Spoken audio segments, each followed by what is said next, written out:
Today, we leave the stability of the land and embark on a surge across the most vast and unforgiving landscape on Earth, the Central Pacific Ocean. We are tracking the final fatal journey of a global icon, Amelia Earhart, whose disappearance in 1937 became the ultimate historical mystery of the modern age. Grab your coffee. We are diving into decades of evidence, intense search efforts, and the competing, chilling theories about what truly happened in the final moments of aviation's greatest ghost. By 1937, Amelia Earhart was more than just a pioneer. She was a global celebrity, a symbol of courage, and by any measure the most famous woman in the world. She had already broken records and shattered expectations. Now, she sought a final, audacious milestone: to become the first woman to circumnavigate the globe along the equator. That goal demanded endurance, navigational precision, and a total reliance on the technology of the era. For the mission she chose the Lockheed Electra 10E, a twin-engine monoplane modified to carry extra fuel. Her navigator was Fred Noonan, a man whose reputation as an ocean navigator and instrument expert matched Amelia's own fame, though history would often relegate his name to the margins. The flight had already covered more than 22,000 miles. On the 2nd of July 1937, Earhart and Noonan launched on the final, most perilous leg, a 2,556-mile stretch from Lae, New Guinea, to Howland Island, a tiny, uninhabited coral reef administered by the United States. The practical problem could not be overstated. Howland is a pinpoint in an ocean so vast that any navigational error would mean flying for hours over featureless water. To make the approach possible, the U.S.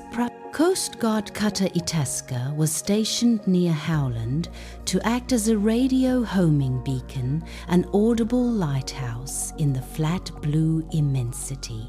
As the Electra neared its destination, the fragile web of two-way communications began to fray. Earhart's transmissions grew garbled and intermittent. The Itasca could often hear Amelia's voice clearly, but Earhart repeatedly failed to receive the ship's signals. That asymmetric radio picture was fatal. At one point, she radioed that she was low on fuel and asked for a position fix. Her last confirmed transmission, received at about 8:43 a.m., reported, "We are on the line 157-337. We are running north and south." After that, silence swallowed the voice that had once commanded world attention. Within hours, President Franklin D. Roosevelt ordered a search of historic proportions. The operation would sweep more than 250,000 square miles of ocean. Ships crisscrossed currents and eddies. Airplanes scoured the horizons, and desperate eyes scanned for any flotsam that might betray a crash. Yet nothing definitive was found. No wreckage of the Electra was recovered, and no bodies were ever located. The official conclusion was brutally simple. Running low on fuel, Earhart missed Howland, came down somewhere in the open ocean and sank into the cold, unrelenting depths. That crash and sink narrative remains the mainstream consensus because it straightforwardly accounts for the lack of surviving physical evidence. But the silence and the unexplained fragments of testimony have allowed alternative theories to gain traction for nearly a century. Two hypotheses stand out for their compelling, albeit circumstantial, bodies of evidence. The first is the castaway hypothesis, focused on Nikumaroro, an isolated coral atoll once called Gardner Island. Proponents, most prominently the International Group for Historic Aircraft Recovery, or TIHA, argue that Earhart and Noonan did not plunge into the abyss.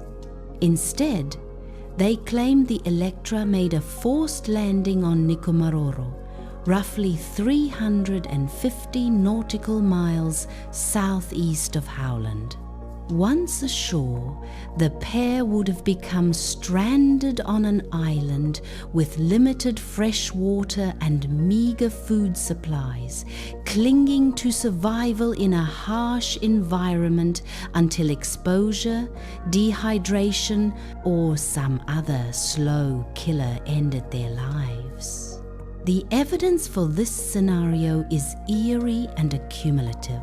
Reports entered the record of faint, distressed radio signals heard in the days after Earhart's last confirmed transmission, and analysis has suggested some of those came from the Nikumaroro area. More tangible are the discoveries made during on-site TIHA expeditions: fragments of glass and metal, a shoe sole with a design consistent with 1932's manufacture, and other artifacts that fit the profile of a castaway camp from that period. Most haunting is the story of bones found on Nikumaroro in 1940. At the time, they were measured poorly and eventually lost. In recent decades, modern reanalysis of the original measurements has argued the bones were consistent with those of a female of European ancestry, approximately Earhart's size. While this evidence is far from conclusive, it forms a narrative that is coherent. Crash, landing, survival for a time, then death on an isolated island. The Electras remain slowly scattered and buried by wind and tide. The second theory is darker and embraces geopolitics. The Japanese capture hypothesis. This idea holds that Earhart and Noonan, low on fuel and perhaps disoriented, came down near one of the many Japanese-controlled atolls in the Central Pacific Territory, militarized as Tokyo quietly prepared for wider war. According to various eyewitness accounts collected over the years, islanders claim to have seen a Western man and woman either crash or be detained by Japanese forces on islands such as Jaluit or Saipan. Some post-war testimonies suggested that American troops encountered locals who believed Earhart had been held prisoner or even executed on these islands before the chaos of World War II erased traces and silenced witnesses. Proponents of capture point out an uncomfortable irregularity in the American search. The focus remained on the corridor between Lae and Howland, while certain other areas those Japanese forces might have expected Earhart to approach were not as thoroughly investigated. Conspiracy-minded researchers infer that Washington, fearful of an international incident with Japan over the fate of a civilian, may have intentionally limited or misdirected search efforts.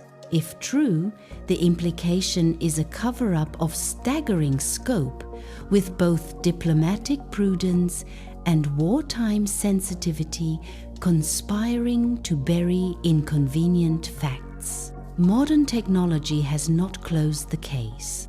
Sonar mapping, submersible dives, and autonomous underwater vehicles have scoured the seafloor around Howland and nearby abyssal plains. But the Pacific is an enormous place.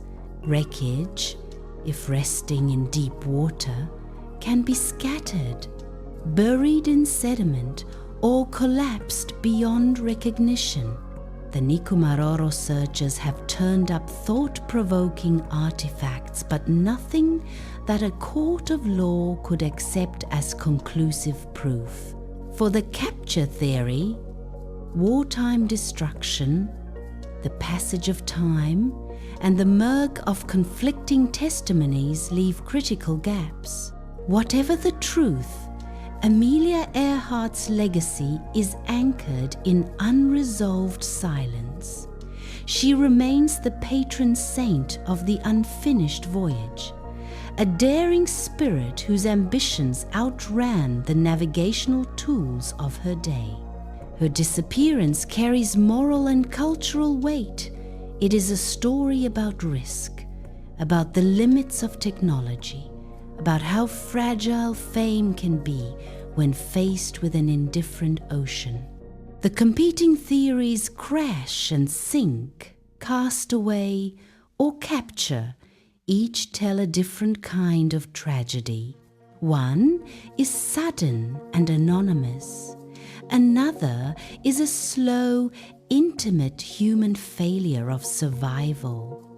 The third is an unsettling geopolitical crime. Do you believe the evidence points to a tragic survival as castaways on Nikumaroro? Or do you find the theory of military capture and cover-up more compelling? Keep questioning everything.